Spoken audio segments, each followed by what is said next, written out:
One day, the fox found a different mirror hidden among the ancient trees of the forest. But it wasn't just any mirror. This mirror reflected her image. More beautiful, more admired, more perfect. The fox was mesmerized. She returned every day just to see that magical reflection. And, over time, she began to believe it was the real her. An improved version, flawless, without flaws. This is the beginning of narcissism. When we stop looking within and start living in reflections. The magic mirror represented an ideal self, constructed to be loved. Because, deep down, the fox felt that, being who she truly was, no one would stick around. So she began to hide her vulnerabilities behind practiced smiles and impeccable postures. The mirror became her prison disguised as beauty. Many people think narcissism is an excess of self-love, but in reality, it's the opposite. Narcissism stems from pain, a lack of affection, or the constant pressure to be perfect. The little fox in our story was constantly being told, be strong, be brilliant, be the best. There was never room for weakness. Or perhaps no one paid attention to her, unless she did something impressive. So she learned a lesson. I will only be loved if I am special. That's how the armor began to form. An improved version of herself, full of charm, intelligence, and self-confidence. The outside. But inside, loneliness ached. Narcissism is like a strong perfume. It tries to hide an emotional scent of abandonment that the fox can't bear to smell. It's not vanity, it's survival. She doesn't want to be admired. She needs to be, because without it, she feels like she's disappearing.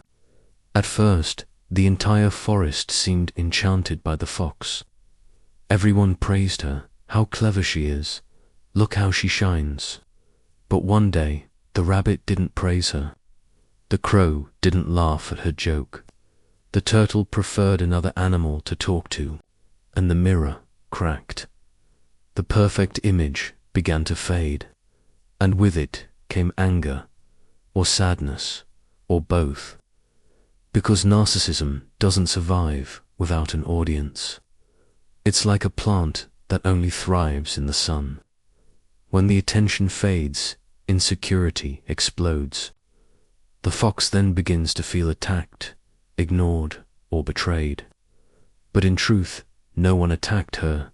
They just didn't idolize her. And this, for someone who built their entire self-esteem on their image, is unbearable. The mirror doesn't lie. It shows the void when the light of applause fades. In an attempt to keep the mirror intact, the fox only approaches those who applaud it, and it begins to treat every relationship like a show. If the rabbit admires it, it approaches. If the owl criticizes it, it moves away. If the squirrel doesn't praise it, it gets angry. Because, to it, others aren't companions, they're an audience. And if someone doesn't follow the script, they become a problem.